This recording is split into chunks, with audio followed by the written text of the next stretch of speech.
নমস্কার বন্ধুরা, সবাই কেমন আছেন? আমি সঙ্গমিত্রা সাহা আর আপনারা দেখছেন আদ্রিস মাসালা কিচেন। আজকে আমি আপনাদের সামনে রান্না করে দেখাবো থোড়ের একটা রেসিপি। থোড় তো অনেকেই খেয়েছেন, খেয়েছেন তো? আর থোড় কিন্তু ভীষণ উপকারীও। তো আজকে কিন্তু আমরা থোড়টাকে একটু অন্যরকমভাবে রান্না করব, যেটা কি না খেতে খুব সুস্বাদু আর বাড়ির প্রায় বাচ্চা থেকে বয়স্ক সবাই খেতে চাইবে। বিশেষ করে বাচ্চাদের কিন্তু থোড় খাওয়ানো যায় না। তো আজকে চলুন শুরু করছি থোড়ের একটা ইউনিক রেসিপি। তো এর জন্য আমরা নিয়ে নিয়েছি থোড়টাকে আমরা কেটে নেব, মানে কুচি করে নেব। ঠিক আমি যেরকমভাবে নিয়েছি আপনারা এইভাবে থোড়টাকে কেটে নেবেন। আর থোড় যখন কাটবেন, জলে ভিজাবেন, তখন কিন্তু অবশ্যই এর মধ্যে একটু হলুদ দিয়ে দেবেন, কারণ থোড় কিন্তু নইলে কালো হয়ে যায়। তো আমরা থোড়টাকে এখানে দেখুন খুব কুচিয়ে নিয়েছি, আর এর মধ্যে আমরা হলুদও দিয়ে দিলাম যাতে কালো না হয়ে যায়। এইবারে আমরা এটা প্রেশার কুকারে দিয়ে এটাকে সেদ্ধ করে নেব। প্রেশার কুকারে দিয়ে আমরা এটাকে প্রেশার কুকারে 4-5টা সিটি দেবো। গ্যাসের আঁচটাকে অবশ্যই কমিয়ে দেবেন যাতে ভেতর থেকে এটা সেদ্ধ হয়ে যায়। এইবারে আমরা হলুদ দেওয়া যে জলটা ছিল সেটাই সামান্য একটু দিয়ে দিলাম যাতে থোড়গুলো ডুবে যায়, আর এর মধ্যে দিয়ে দেবো একটু নুন। এইবারে আমরা ঢাকনাটাকে আটকে দিয়ে এটাকে গ্যাসে বসাবো 4-5টা সিটি দিয়ে নেওয়ার জন্য। তো আমাদের কিন্তু এটা কুকারটা আমরা গ্যাসে বসিয়ে দিয়েছি। আমাদের থোড় সেদ্ধও হয়ে গেছে। তো আমি এখানে 4-5টা বলেছি, যদি আপনাদের অনেক সময় থোড়ের উপর ডিপেন্ড করে, 4-5টাতে যদি ভালো সেদ্ধ না হয় তাহলে আপনারা কিন্তু আরও 2-1টা সিটি দিয়ে নিতে পারেন। এইবারে আমরা ঠান্ডা যেই হয়ে গেছে, মোটামুটি হালকা ঠান্ডা, কারণ যেহেতু আমরা এটাকে হাতের সাহায্যে একটু কষলে নেবো, তাই জন্য আমরা একটু ঠান্ডা করে নিয়ে এবারে একটা ছাঁকনির মধ্যে এটাকে ছেঁকে নিলাম। তো এই থোড়ের জলটা কিন্তু আপনারা ফেলবেন না, এটা কিন্তু ভীষণ উপকারী। আপনারা চাইলে ওই যে বলেছিলাম নুনটা যদি না দেন এর মধ্যে, তাহলে কিন্তু আপনারা এটা জলটাকে ইউজ করতে পারেন খাওয়ার জন্য। প্রেশারের জন্য এটা কিন্তু খুব ভালো। আর এই জলটা আমরা সামান্য পরিমাণ যখন এটাকে কষাবো, মানে মশলার সময় যখন আমরা একটু সামান্য জল দিয়ে কষাই, তো এই সেদ্ধ করা জলটা কিন্তু আপনারা ওতে ইউজ করতে পারেন। এবারে আমরা ওই থোড়টাকে যে সেদ্ধ হয়ে গেছে হাতের সাহায্যে ভালো করে একটু কষলে নিচ্ছি, মানে একটু মাখো মাখো হবে। তবে এইটা কিন্তু একদমই মিক্সিতে করতে যাবেন না। আপনারা হয়তো ভাববেন যে এটা যেহেতু কষলাতে হবে মিক্সিতে দিয়ে দিলাম, তাহলে কিন্তু এর টেস্ট নষ্ট হয়ে যাবে। আর খুব বেশি কিন্তু কষলাবেন না, যাতে মুখের মধ্যে একটু কয়েকটা থোড় পড়ে, সেরকমভাবেই। তো আমাদের থোড় কষলানো হয়ে গেছে। এইবারে আমরা এর জন্য মশলাটাকে তৈরি করে নিচ্ছি। তো আমরা এর জন্য মশলা নিয়েছি জিরে। আমরা গোটা জিরে দিচ্ছি মিক্সিতে। গোটা জিরেটাকে ভালোভাবে একটা স্মুথ পেস্ট বানিয়ে নেব। প্রায় 4 চামচের মতন আমরা এর মধ্যে দিয়ে দিলাম গোটা জিরে দিয়ে এটাকে ভালো করে আমরা পেস্ট বানিয়ে নেব। যেহেতু আমাদের আদাটা বাটা রয়েছে, তাই আমরা এর মধ্যে আদা দিইনি, মানে বাটার সময় দিইনি। অবশ্যই কিন্তু এর মধ্যে আদা বাটাও প্রয়োজন, আর কাঁচা লঙ্কা বাটা। আর নিয়ে নিয়েছি আলু, ডুমো ডুমো করে কেটে নিয়েছি। পোস্তর আলু যেরকম কাটি তার থেকে একটু বড় সাইজের কেটেছি। তো কড়াইতে আমরা তেল দেবো। ভালোভাবে তেল গরম হয়ে গেলে আলুগুলোকে খুব কড়া করে আমরা ভেজে নেব, একদম লাল করে। তাহলেই কিন্তু এর টেস্টটা অনেকাংশে বেড়ে যাবে। তো আমাদের তেল গরম হয়ে গেছে, এর মধ্যে আমরা আলুগুলোকে ছেড়ে দিলাম। আলুগুলোকে লাল করে, একদম কড়া লাল করে আমরা ভেজে তুলব। দিয়ে দিচ্ছি সামান্য নুন, দিয়ে দিলাম সামান্য একটু হলুদ। তো আমরা কিন্তু নুনের পরিমাণটা বুঝে দেবো, কারণ থোড়েতেও কিন্তু আমরা নুন দিয়ে সেদ্ধ করেছিলাম। এইবার এটাকে ভালোভাবে নেড়ে চেড়ে নিচ্ছি।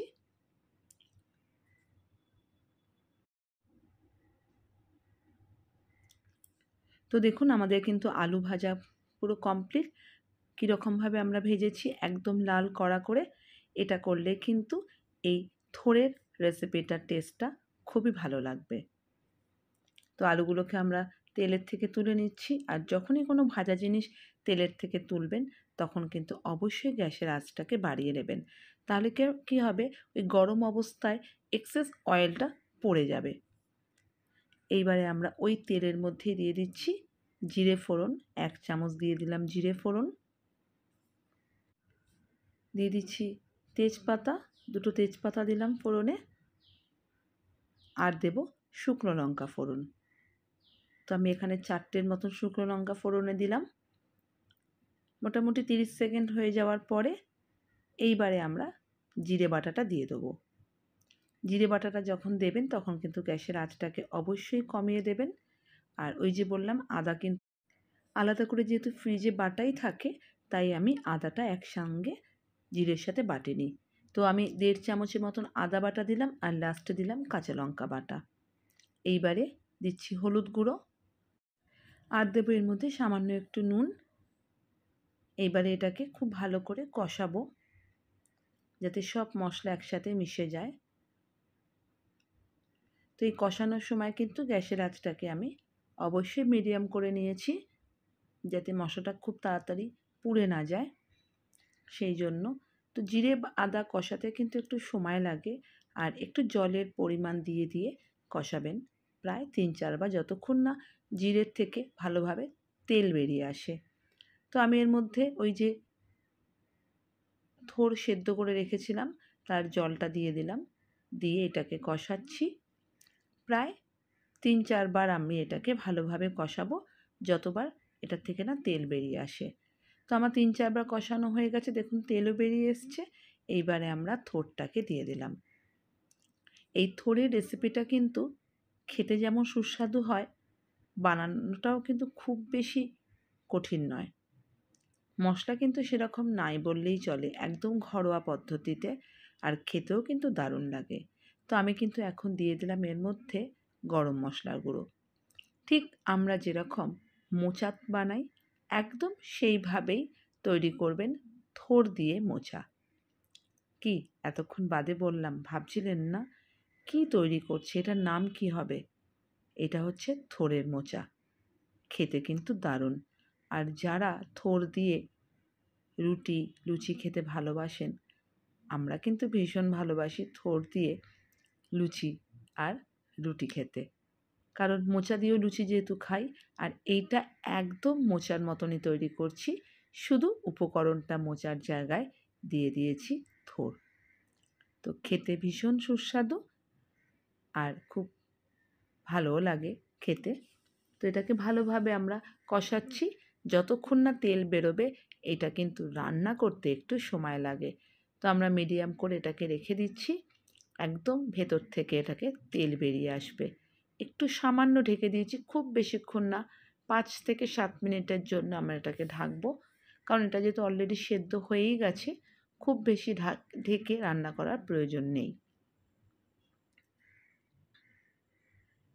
মোচা যেরকম রান্না করতে গেলে দেখবেন একটু গ্যাসের আঁচটাকে কমিয়ে ঢেকে ঢেকে করতে হয়। মোচা কিন্তু খুব বেশি গ্যাসের আঁচ বাড়িয়ে করলে তার টেস্ট অতটা থাকে না। তো আমি কিন্তু ঠিক ওই প্রসিডিওরেই করব। তো এই জন্য আমরা থোড়টাকে যখন রান্না করছি গ্যাসের আঁচটাকে কমিয়ে দিয়ে দিয়ে করব। তো একদম তেল বেরিয়ে আসবে তখনই আমরা এটাকে নামাবো। তো বন্ধুরা, আপনাদের যদি আমার এই রেসিপিটা ভালো লেগে থাকে অবশ্যই আমার চ্যানেলটি সাবস্ক্রাইব করবেন, শেয়ার করবেন, আর পাশে থাকা বেল আইকনটা প্রেস করে দেবেন, যাতে আপনাদের সঠিক সময় নোটিফিকেশানটা আপনারা পেয়ে যান। তো দেখুন আমাদের কিন্তু মোচা প্রায় তৈরি হয়ে আসছে। গ্যাসের আঁচটাকে কিন্তু কমিয়ে দিয়ে দিয়ে করছি, আর এই রান্নাতে কিন্তু একটু তেলের পরিমাণটা লাগে। তো আমি তেলটা কিন্তু খুব বেশি দিইনি। হয়তো প্রথমে যখন আলু ভেজেছি তখন আপনাদের মনে হবে তেলের পরিমাণটা তো বেশি ছিল, কিন্তু না, দেখবেন থোড়ে সব তেল টেনে নেবে। তো ওই জন্য গ্যাসের আঁচটাকে কমিয়ে দিয়ে দিয়ে করবেন, দেখবেন চারপাশ থেকে তেলটা কিন্তু বেরিয়ে আসবে। একটু সময় ধরে করতে হবে এই রান্নাটা। তো এবারে আমরা দিয়ে দিলাম মিষ্টি, কারণ যে কোনো নিরামিষ আইটেমে কিন্তু মিষ্টিটা কিন্তু দিতেই হয়। আর এর মিষ্টির পরিমাণটা আপনারা আপনাদের স্বাদ অনুসারে দেবেন, তবে একটু থোড় মোচাতে একটু মিষ্টিটা কিন্তু লাগে। তো আমি প্রায় এখানে 1.5 চামচের থেকে একটু কম মিষ্টি দিলাম। ওই যে বললাম, মাপটা আপনারা আপনাদের মতন বুঝে দেবেন। ভালো করে মিশিয়ে নিচ্ছি চিনিটা দিয়ে। এবারে আবারও আমরা এটাকে গ্যাসের আঁচ কমিয়ে রেখে দেবো, যাতে চিনিটা গলেও যায় আর আরও যাতে তেলটা বেরিয়ে আসে। প্রায় আধ ঘন্টার মতন লাগবে, 20 মিনিট থেকে 30 মিনিট, প্রায় আধ ঘন্টার মতন লাগবে এটাকে কষিয়ে রান্না করা পর্যন্ত।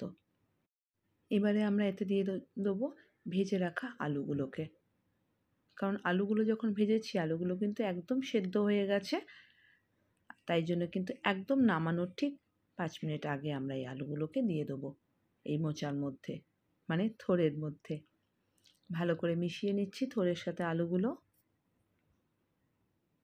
আর আলু যেহেতু নরম, তো ফলে আলুটা যখন মেশাবেন খুব হালকা হাতে সূক্ষ্মভাবে কিন্তু মেশাবেন, যাতে আলুটা যাতে ভেঙে না যায়, তাহলে কিন্তু একদম ঘাটা ঘাটা হয়ে যাবে। তো দেখুন আমাদের কিন্তু থোড়ের মোচা প্রায় কমপ্লিট। আবারও আমরা দিয়ে দিচ্ছি এর মধ্যে একটু এলাচের গুঁড়ি। আগে কিন্তু গরম মশলা পুরোটা দিয়েছিলাম, এবারে আমরা একটু এলাচের গুঁড়ি দিচ্ছি। তো এই এলাচের গুঁড়িটা যদি আপনাদের কাছে করা না থাকে, আপনারা 2-3টে এলাচ থেতো করেও দিয়ে দিতে পারেন। এবারে দিচ্ছি ঘি, প্রায় 1 চামচের মতন। নিরামিষ মোচা, থোড় এগুলোতে কিন্তু ঘি দিতে লাগে। এবারে আমরা এটাকে ভালো করে মিশিয়ে নেব।